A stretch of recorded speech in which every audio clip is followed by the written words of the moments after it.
आजच्या भागात आपण पाहणार आहोत. जानू आता विनोदच्या घरी गेलेली असते आणि त्याच्या आईला जाऊन भेटते. त्याच वेळेला त्याची आई विनोदबद्दल सांगत असते आणि ती म्हणते की तो कधी बरा होईल खरंच मलाही माहीत नाही, पण आम्ही सुद्धा वाट बघतोय. डॉक्टरांनी सुद्धा सांगितलं नाही आहे की तो कधी बरा होईल ते. डॉक्टरांनीही चान्सेस सोडलेले आहेत. हे ऐकल्यानंतर मात्र आता खूप मोठा धक्का जो आहे तो आता जानूला बसलेला असतो. तर दुसरीकडे विनोदची आई जयंतला खूप जास्त शिव्याशाप देऊ लागते आणि म्हणते की हे सगळं ना त्या जयंत नावाच्या व्यक्तीमुळे झालंय. त्याला तर ना मी खरंच देवाकडे एकच प्रार्थना करते, आज जे काही माझा मुलगा भोगतोय ना ते त्यालासुद्धा भोगायला लागेल. त्याचं कधीही चांगलं होणार नाही असा तळतळाट ती आता विनोदची आई जी आहे ती जानूकडेच जयंतला देऊ लागते. त्यामुळे आता जानूसुद्धा एकदमच चकित होऊन पाहत असते, पण ती तिथे काहीच बोलत नाही. कारण जयंतबद्दल कोणीही काही बोललेलं आता तिला काही वाटत नसतं, कारण जयंत हळूहळू तिच्या मनातून उतरत असतो. दुसरीकडे आता श्रीनिवास यांना डॉक्टरांचे जे काही पेपर्स असतात ते हातात मिळतात. म्हणजेच आजीचे जे काही पेपर्स आहेत, ऑपरेशनची बिलं वगैरे ती सगळी दिली जातात आणि आजच्या आज तुम्हाला ही अमाऊंट भरायची आहे असं देखील सांगितलं जातं. आणि जेव्हा ती अमाऊंट भरायची आहे सांगितल्यानंतर ते रक्कम पाहिल्यानंतर त्यांना धक्का बसतो, कारण इथून पुढेही अजून बराच खर्च करायचा आहे. आत्तापर्यंतचंच बिल इतकं आलं आहे, मग पुढे अजून किती बिल येऊ शकतं हे सुद्धा आता त्यांना माहिती झालेलं असतं आणि म्हणूनच ते टेन्शनमध्ये असतात. तर लक्ष्मी त्यांना विचारायला येते की काय झालं आहे. त्यावर लक्ष्मी त्यांना म्हणते की काही प्रॉब्लेम आहे का. तर श्रीनिवास सांगतात की बघ ना, मला हेच बघायचं आहे की देव पण बघ ना कशी संकट घेऊन येतो. आपण आता सध्या सगळं काही व्यवस्थित चाललं होतं, याच आविर्भावात होतो, पण अचानकपणे आईचं हे सगळं झालं आणि त्यामुळे आपल्यावर किती मोठं संकट आलं. आपल्याला आता या सगळ्या गोष्टीतून जावं लागते. खरंच ना याचाच मला त्रास होतोय. आपल्याला आता हे पैसे भरायचे आहेत. मी काही पैसे ठेवले होते बाजूला, पण त्यातले आता हे पैसे मला भरावे लागणार आहेत आणि त्याचसोबत मला ना पुढे जाऊन अजूनसुद्धा आईचा बराच खर्च करायचा आहे. म्हणजे ज्या काही गोष्टी करायचं ठरवतो त्या सगळ्या गोष्टी अशा का धुळीस मिळतात ना, मला खरंच कळत नाही. आता आजींच्या आजारपणामुळे खूपच जास्त टेन्शन जे आहे ते श्रीनिवास यांना आलेलं असतं.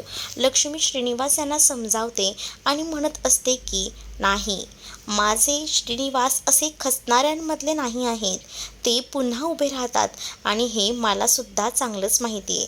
आणि आईंचा खर्च ना आपण करू ना, एवढ्यात लवकर तुम्ही हार मानण्यातले नाही आहात असं देखील लक्ष्मी श्रीनिवासांना बोलून आता आधार देऊ लागते, जेणेकरून त्यांनासुद्धा लढण्याचं बळ येईल. म्हणूनच आता ती त्यांना समजावू लागते. पण श्रीनिवास आता या सगळ्या खर्चामुळे एकदमच बेचैन झालेले असतात. पण रिझल्ट काही अजूनही आलेला नसतो ना आजीला, त्यामुळे अजूनच त्यांना वाईट वाटत असतं. दुसरीकडे आता भावना आणि सिद्धू रस्त्यावरनं जात असतात. त्याच वेळेला त्यांच्या डोळ्यासमोर सारखा तोच प्रसंग येऊन उभा राहत असतो. म्हणजेच काय, तर आता त्यांनी ज्या घरात भिक्षा मागायला गेले होते त्या घरातली परिस्थिती, त्या घरात धड जेवण बनवायलाही धान्य नव्हतं आणि आपण त्याच घरात जाऊन या सगळ्या गोष्टी मागत होतो. पण मलाच ना आता कसं तरी वाटते असं भावना बोलू लागते. तर सिद्धू देखील म्हणतो की खरंच ना मलाही वाईट वाटलं. म्हणजे त्यांच्याकडे काही नसतानासुद्धा काही काही घरातल्या लोकांनी आपल्याला थोडी का होईना भिक्षा दिली, पण मला ना त्यांचं खूप जास्त वाईट वाटलं. म्हणजे कोणावरही अशी वेळ येऊ नये. प्रत्येकाचे विविध हाल त्यांच्या डोळ्यासमोर येऊ लागतात. त्याच वेळेला आता भावनाच्या डोक्यात युक्ती येते. भावना सिद्धिराजला म्हणते की बघा, तुम्ही जेव्हा या सगळ्यातून म्हणजेच जेव्हा तुम्हाला पक्षातून बाहेर काढलं गेलेलं होतं तेव्हा तुम्ही विचार करत होतात की तुम्हाला काहीतरी करायचं आहे. मग काय, तर त्याच विचारांमध्ये तुम्ही हरवलेले असतात ना. तुम्हाला आता मी एक आयडिया देऊ का.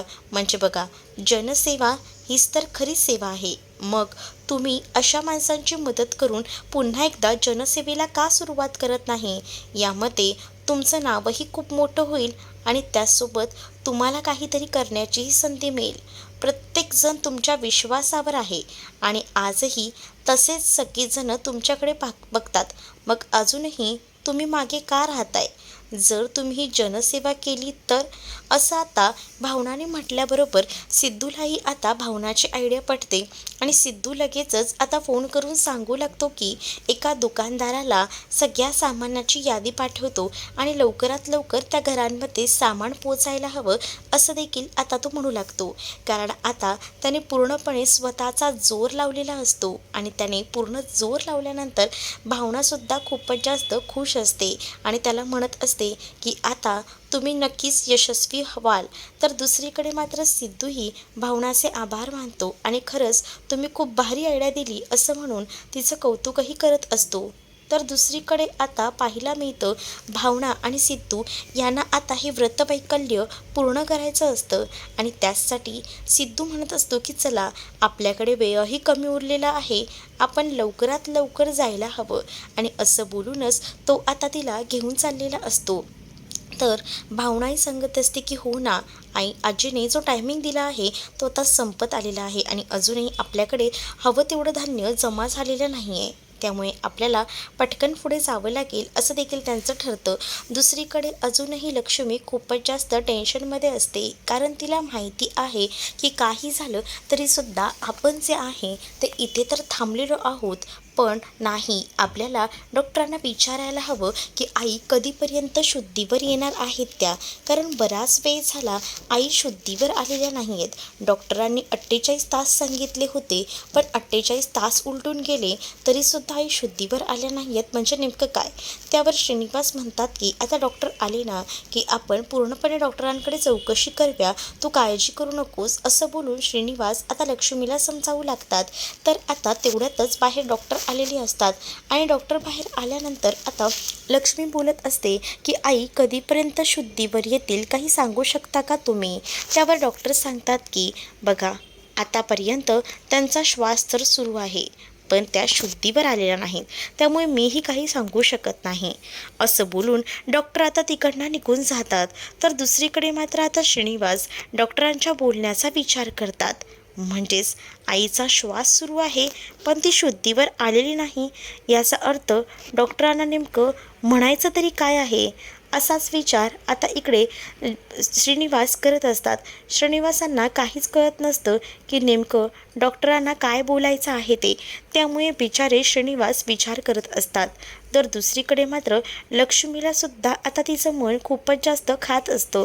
तिला कळतच नसतं की आता या सगळ्या प्रसंगात काय बोलावं आणि काय नाही ते. दुसरीकडे आता सिद्धूही भावनाला सांगतो की चला खरंच ना आपल्याला खूप उशीर झाला आहे आणि आपण अजून जास्त वेळ इथे थांबलो ना तर प्रॉब्लेम होऊ शकतो, आपल्याला अजून बराच प्रवास गाठायचा आहे, सो आपण निघूया असं देखील आता म्हटलं जातं. तर भावनाही म्हणते की हो मला माहिती आहे, आपण जर जास्त वेळ इथे थांबलो तर आपल्याला प्रॉब्लेम होऊ शकतो, कारण आपल्याला जो वेळ दिला आहे तो आता संपत आलेला आहे. त्यामुळे दोघंही जण पुन्हा एकदा परतीच्या प्रवासाला जायला निघतात, कारण त्यांना अजून काही धान्य गोळा करायचं असतं. म्हणूनच आता दोघंही जण तिथून जात असतात. तर दुसरीकडे मात्र सिद्धूला भावनाने दिलेली कल्पना खूपच जास्त आवडलेली असते. तर सिद्धू आता भावनाचं कौतुक करत असतो. दोघंही जण रस्त्यावरनं जात असतात.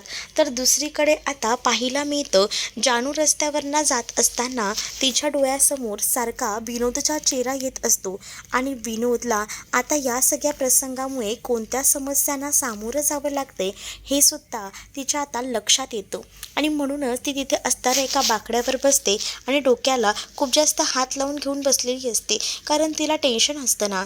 तर त्याच वेळेला तिने आता तिच्या एका मित्रालाच म्हणजे अनिशला कॉल केलेला असतो आणि त्याला भेटायला बोलवलेलं असतं. तिला एकदमच बेचैन झाल्यासारखं झालेलं असतं. तर तेवढ्यातच थोड्या वेळात अनिश तिथे आलेला असतो. अनिशला पाहून जानू म्हणते की मला बोल ना, काय झालं आहे नेमकं, मला तुझ्याकडनं सगळं काही ऐकायचं आहे. त्याच वेळेला अनिश म्हणतो की जानू तुला कसं सांगू काय सांगू, मला खरंच कळत नाही आहे, कुठून सुरुवात करायची हेही कळत नाही आहे, कारण जयंत हा तुझा नवरा आहे आणि जानू तू आमची चांगली कॉलेज फ्रेंड आहेस, मग काय लपवायचं तुझ्यापासून. तर दुसरीकडे मात्र मला माहिती आहे तू काहीतरी माझ्यापासून लपवतोयस, पण काय लपवतोयस प्लीज मला सांग, असं देखील जानू आता त्याला म्हणत असते. त्यावर तो अनिश जो आहे तो सगळी घटना सांगायला सुरुवात करतो आणि तो म्हणत असतो की जेव्हा तू आणि तुझा नवरा जयंत आमच्या कॉलेजमध्ये आला होतात ना, तेव्हा त्याने मलाही पाहिलं होतं आणि त्याचसोबत विनोदलाही. पण विनोदवर जो काही हल्ला त्याने केला त्याबद्दल सगळी हकीकत घडलेली इकडे मात्र आता अनिश जो आहे तो जानूला सांगू लागतो. आणि आता अनिशच्या तोंडून जयंतचं अजून एक सत्य जेव्हा आता जानूला समजतं तेव्हा मात्र जानूला भयंकर असा धक्का बसतो. जानूला अपेक्षाही नव्हती की जयंत इतक्या खालच्या थराला जाऊन हे सगळं करेल. पण आता जानूला जेवढ्या गोष्टी जयंतबद्दल कळत असतात ना, त्या सगळ्या काही गोष्टींमुळे तिला त्रास होत असतो. दुसरीकडे लक्ष्मी आजीला भेटायला आता त्या वॉर्डमध्ये गेलेली असते. आजी अजूनही शुद्धीवर येत नसतात, म्हणूनच आता लक्ष्मी देवळात गेलेली असते आणि देवळात न येताना तरी अंगारा आणलेला असतो. तो आजींच्या कपाळाला लावते आणि कधी एकदा आजी शुद्धीवर येतात ना याचीच वाट लक्ष्मी बघत असते. लक्ष्मी आता ठरवते की आजींना शुद्धीवर आणायचं असेल तर आजींना जुन्या गोष्टींची आठवण करून द्यायला लागेल, म्हणूनच थोडा वेळ गप्पा मारायच्या असं तिचं ठरतं. लक्ष्मी आता आजींना जुन्या गोष्टी म्हणजेच जेव्हा लक्ष्मी घरात लग्न करून आली होती त्याच वेळीचा प्रसंग आता ती म्हणत असते.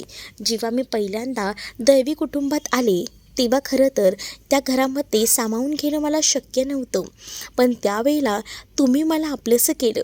मी माझं इतकं मोठं घर सोडून तुमच्या घरात आले तरीही तुम्ही मला कशाची कमी पडू दिली नाही.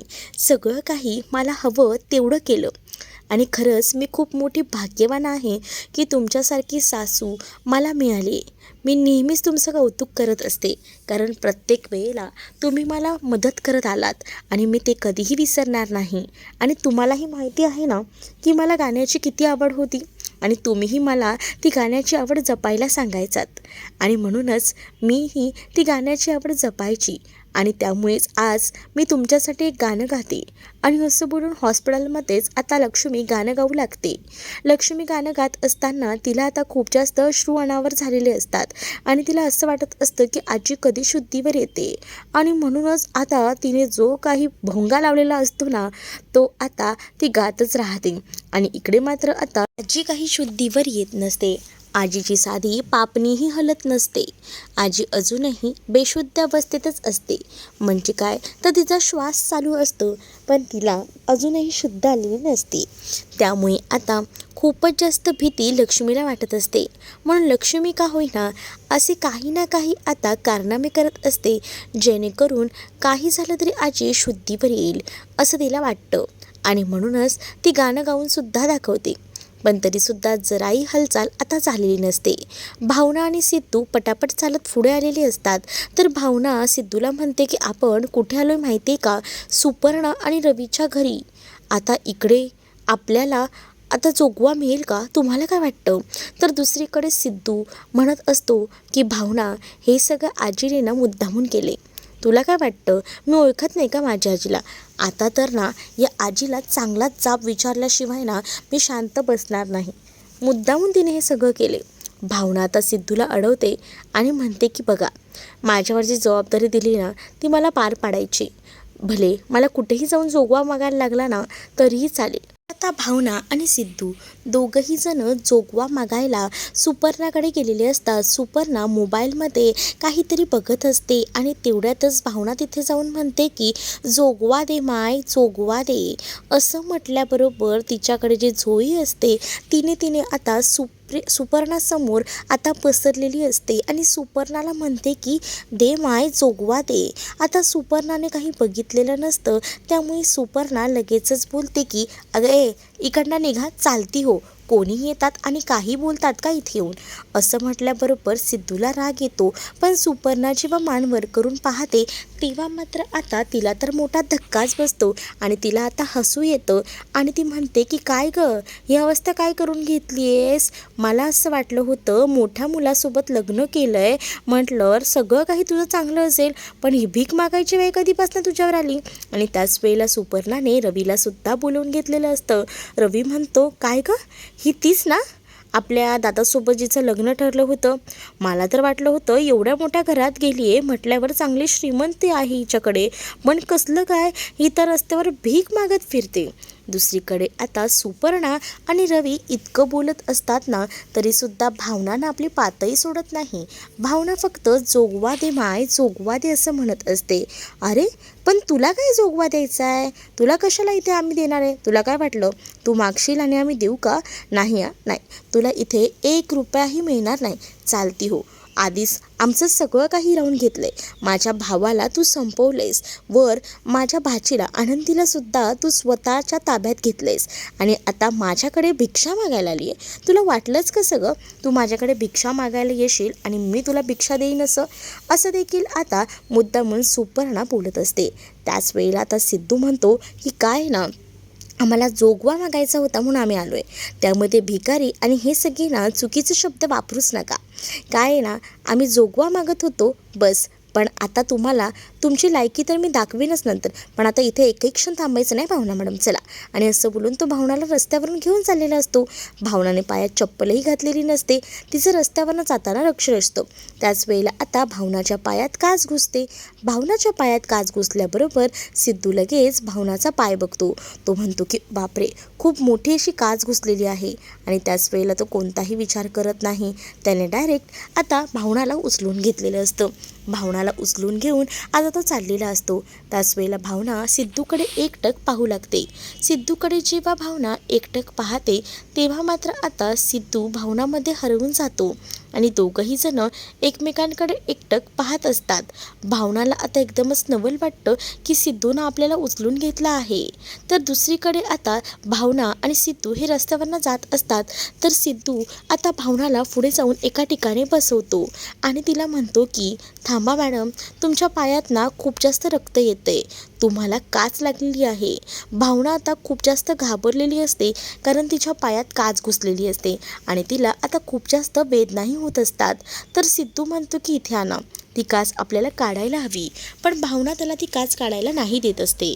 भावना म्हणते की नको, मला खूप दुखतंय. तर सिद्धू म्हणतो की असं काय करताय, ती काच काढल्यानंतर तुम्हाला बरं वाटेल, नाहीतर अजून तुम्हाला त्रास होईल. पण आता सिद्धू भावनाचा ऐकत नाही आणि तिचा पाय तसाच वर घेतो आणि भावनाच्या पायात जी काही काच घुसली आहे ती बाजूला काढून फेकून देतो. आणि त्याच वेळेला आता भावनाला थोडं का होईना रिलॅक्स वाटतं. त्याच वेळेला तिच्या पायाला सुद्धा त्याच्याकडे असणारा रुमाल तो गुंडाळतो, तिच्यासाठी पाणी आणून देतो. पाणी पिल्यानंतर थोडंफार का होईना भावनाला बरं वाटतं. तर दुसरीकडे मात्र आता इथे सिद्धू विचार करत असतो की चला आता बस झालं, आपण घरी जाऊया. पण भावना ऐकत नाही. भावना म्हणते की अजून आपलं बाकी आहे की जोगवा घ्यायचं. नाही नाही, मी इतक्यात हार मानणार नाही, मला हे व्रत पूर्ण करायचंच आहे. पूर्ण घर घेईन तेव्हाच हे जे व्रत आहे ते पूर्ण होणार आहे आणि म्हणूनच मी आता माघार घेणार नाही आहे. सिद्धू थांब बोलत असतो, पण सिद्धूचं आता काही भावनाला ऐकायचं नसतं. भावना सरळ सिद्धूसोबतच आता जायला निघते. तर दुसरीकडे मात्र आता सिद्धू भावनाच्या पायांचे ठसे पाहतो. भावनाच्या पायातनं रक्त येत असतं हे मागे दिसणाऱ्या पावलांच्या ठसावरनं स्पष्ट जाणवत असतं. खूप जास्त रक्त भावनाच्या पायामधून येते हे सिद्धूला समजतं. सिद्धू मनातल्या मनात विचार करतो की खरंच ना, भावना मॅडमना इतका त्रास होऊन सुद्धा भावना मॅडम एका सुनेचं कर्तव्य किती चांगल्या पद्धतीने निभावत आहेत. त्यांना असंही वाटत नाही आहे की त्यांना इतका त्रास होतोय तरीसुद्धा त्या का चालत आहेत. नको ना मॅडम, मी तुम्हाला एक विचारू का, तुम्हाला राग तर येणार नाही ना, तुम्ही त्याचा गैरसमज तर करून घेणार नाही ना. त्याच वेळेला भावना म्हणते बोला ना, काय झालं आहे. त्यावर सिद्धू आता भावनाला म्हणत असतो की मी तुम्हाला उचलून घेऊ का, म्हणजे तुम्हाला उचलून घेऊन चाललो तर निदान तुमच्या पायावर तरी जोर तितका येणार नाही. त्यावर भावना सिद्धूला म्हणते की मला चाललं असतं बाकी वेळी, पण तुम्हाला माहिती आहे ना वहिनी काय बोलल्या आहेत त्या. वहिनीने सांगितले की हे व्रत मला माझंच पूर्ण करावं लागणार आहे, मला कोणाची मदत नको आहे. तुम्ही पण यामध्ये नका पडू, मी चालत जाईन, तुम्ही काळजी करू नका. पण सिद्धू आता भावनाचं ऐकत नसतो. तर भावनाने देखील सिद्धूला सांगितलेलं असतं की काही झालं तरी हे व्रत मी पूर्ण करते. मग काय, भावना रस्त्यावरनं जात असते, तेवढ्यातच तिच्या पायापाशी थोडंसं पाणी येतं. तर भावना विचार करते की पाणी कुठून आलंय. मग काय, सिद्धूनेच ते पाणी पायापाशी ओतलेलं असतं, जेणेकरून भावनाला पायाला थंडावा मिळायला हवा, तिला गरम चटके लागून अजून त्रास व्हायला नको, हाच या मागचा उद्दिष्ट असतो. आणि म्हणूनच आता सिद्धू भावना जिथून जिथून चालत असते त्या पायावर पाणी टाकायचं काम करत असतो. आणि त्या पाण्यातूनच आता भावना जी आहे ती हळूहळू का होईना चालत चालत पुढे जात असते. भावनाला मात्र खूपच छान वाटत असतं. आता या बॅकग्राऊंडला तुला जपणार आहे हे आता सॉन्ग लागलेलं असतं आणि त्यामध्येच भावनाला खरंच वाटत असतं की मी खूप जास्त लकी आहे की सिद्धूसारखा नवरा त्याच्यासोबत आपलं लग्न झालं आहे. ती स्वतःला खूप मनापासून लकी समजत असते, कारण सिद्धू खरंच भावनासाठी खूप काही करत असतो, वाटेल ते करायला तयार असतो. आजही तिच्या पायाला इतकं लागलंय तर त्याला इतका त्रास होतोय, म्हणूनच तो आता तिच्यासाठी ते पाणी पूर्ण रस्त्यावर ओततोय, जेणेकरून ती त्या रस्त्यावरून चालली तर तिला वेदना होणार नाहीत, थंडावा वाटेल. आणि तिला तिचं व्रत पूर्ण करायचं आहे म्हटल्यावर आपण अशा पद्धतीने तिला मदत करूच शकतो ना, असा आता सिद्धूने विचार केलेला असतो. दुसरीकडे जानूला आता अनिशकडून सुद्धा जयंतबद्दल बरीच गोष्ट कळलेली असते, त्यामुळे आता जानू खूपच जास्त स्वतःला त्रास करून घेत असते. तिला कळत नसतं की आता कसं सामोरं जाऊ या सगळ्याला, कारण जयंतने जो काही घोळ घालून ठेवला आहे त्यामुळे तिला खूप जास्त भीती वाटत असते. पण ती आता विचार करते की या सगळ्याबद्दल विश्वाशी बोलू का नाही. विश्वाने आपल्याला सांगितलेलं होतं की कधीही मदत लागली तर मला सांग. मग आता जानू ठरवते की विश्वाला कॉल करायचा. विश्वा गाडीत बसलेला असतो आणि तेवढ्यातच विश्वाचा फोन वाजतो. तर जानू विश्वाला म्हणत असते की विश्वा तू कुठे आहेस. तर विश्वा सांगतो की बोल ना, काय झालं आहे जानू, तू टेन्स आहेस का. तर जानू म्हणते की हो, मला हसव ना जरा, कारण तुलाही माहिती आहे मी कॉलेजमध्ये असताना मला जर काही झालेलं असलं तर तुला लगेच कळायचं आणि मग तू माझ्या चेहऱ्यावर हसू आणण्यासाठी काही पण करायचास. मग आताही माझ्यासाठी इतकं करू शकतोस ना तू. त्यावर आता विश्वा म्हणत असतो की जानू बघ, मी कोणत्याही गोष्टी आपल्या कॉलेजमधल्या विसरलेलो नाही आहे, सगळ्या गोष्टी माझ्या लक्षात आहेत. पण जानू आता काय झालं आहे मला सांगशील का. पण आता विश्वाला जानू सांगू शकत नसते. ती फक्त त्याला सांगत असते की प्लीज ना विश्वा, तू असं सगळं मला विचारू नकोस, पण नेमकं मला हसवायचा प्रयत्न कर ना प्लीज विश्वा, प्लीज, मी तुला नाही सांगू शकत, असं देखील जानू आता विश्वाला बोलत असते. तर विश्वाही आता जानूला हसवायचा प्रयत्न करत असतो आणि तिला एका मुंगी आणि हत्तीची गोष्ट सांगायचं ठरवतो. त्याच वेळेला तो एका मुंगी आणि हत्तीची गोष्ट सांगत असताना जानू एकटक त्याच्याकडे ऐकत असते, कारण आहे ना तिला तिच्या कॉलेजचे दिवस आठवतात.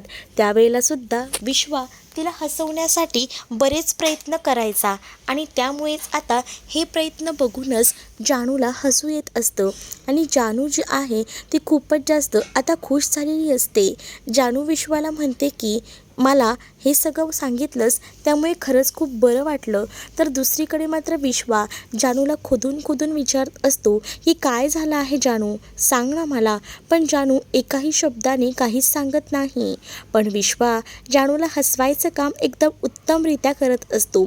विश्वाला आता जानूला हसवायचं असतं आणि त्यामुळेच त्याने एक मजेशीर असा जोकही तिला सांगितलेला असतो. त्यामुळे जानूच्या चेहऱ्यावर थोडं का होईना हसू आलेलं असतं. पण जानू जो काही गोंधळ झालाय तो विश्वाला सांगत नाही. त्यानंतर जानू हसत हसतच रडायला लागते आणि ती फोन ठेवून देते, कारण आता ना तिला तिचाच राग येत असतो. कारण इतका चांगला मित्र, एवढ्या सगळ्या चांगल्या गोष्टी तिनं आता मागे सोडून त्या जयंतसोबत लग्न केलेलं होतं. पण जयंतचं ते रूप आता तिला ते सहन होत नसतं आणि त्यामुळेच ती स्वतःला त्रास करून घेत असते. तर दुसरीकडे विश्वाला कळतं की नक्कीच जानू आपली खूप जास्त संकटात आहे, तिला काहीतरी झालंय, पण तिने आपल्या मनातल्या गोष्टी शेअर नाही केल्यात माझ्यासोबत. तर इकडे जानूसुद्धा विचार करत असते की सॉरी विश्वा, पण मी तुला काहीच सांगू शकत नाही, खरंच रे मनापासून सॉरी. कारण जयंतला कळलं ना की मी तुझ्यासोबत बोलते तर तुझी अवस्थासुद्धा काही चांगली ठेवणार नाही. तुझ्याबरोबर सुद्धा खूप विचित्र प्रकार घडेल आणि तो प्रकार मला घडू द्यायचा नाही आहे, असं देखील आता जानू म्हणत असते. पुढील भागात आपल्याला पाहायला मिळतं जयंतचं बरोबर लक्ष असतं आजी शुद्धीवर येते की नाही. तेवढ्यातच त्याच्या मोबाईलचं नोटिफिकेशन वाजतं. त्यामुळे तो आता मोबाईल चेक करतो तर घरात विश्वाने बेल वाजवलेली असते ना, ती इथे असणाऱ्या ह्या जयंतला ऐकू येते. मग जयंत काय आपल्या खिशातून मोबाईल बाहेर काढतो आणि कॅमेऱ्यामध्ये बघत असतो की कोण आला आहे. तर इकडे विश्वाला वाटतं की जानू घरी असेल म्हणून तो जोरजोरात बेल वाजवत असतो आणि तो म्हणत असतो की जानू, मला माहितीस तू संकटात आहेस, पण जानू काही झालं ना तरीसुद्धा मी जे आहे ते तुला अशा संकटात बघू शकत नाही. मी त्या जयंतला बरोबरच करेन. जर तो तुझा सूड घेत असेल ना तर मी त्याला सोडणार नाही, असं देखील विश्व आता म्हणत असतो. तर दुसरीकडे हे सगळं जयंत मोबाईलच्या कॅमेऱ्यामध्ये पाहत असतो आणि विश्वा हे सगळं बोलतोय. या सगळ्या गोष्टी इकडे असणाऱ्या ह्या जयंतला सुद्धा ऐकू येत असतात. त्यामुळे आता जयंतला विश्व आला हे बघूनच धक्का बसतो आणि तो खास करून जानूला भेटायला आलेला आहे हे सुद्धा त्याच्या बोलण्यातून कळून जातं. दुसरीकडे भावना आणि सिद्धू हे दोघंही जण आता पूर्णपणे ते व्रत पूर्ण करून घरी आलेले असतात. तर आता आजी म्हणत असते की तुमचं काय आहे, मला असं वाटते दोघंही जण पूर्ण गाव फिरून आलात पण अजूनही तुम्ही काम काही चूक केलेलं दिसत नाही आहे. त्यावर मात्र आता आजींना सांगू लागतात की दोघंही जण की नाही, आम्ही तुम्ही दिलेलं व्रत पूर्ण केलं आहे. तुझ्या धाकट्या सुनेनं तू दिलेलं काम एकदम चोखपणे केलं आहे, कुठेही कमतरता नाही ठेवलेली. त्यामुळे आजच्या पूजेचा मानही तिलाच मिळणार आहे हे पूर्णपणे मला माहिती आहे. कारण आता सिद्धूने आणि भावनाने मिळून हे व्रत पूर्ण केलेलं असतं. त्यामुळे भावनासुद्धा सिद्धूकडे पाहत असते कारण त्याचा तो कॉन्फिडन्स आणि या सगळ्या गोष्टी भावनाला खुश करून जातात.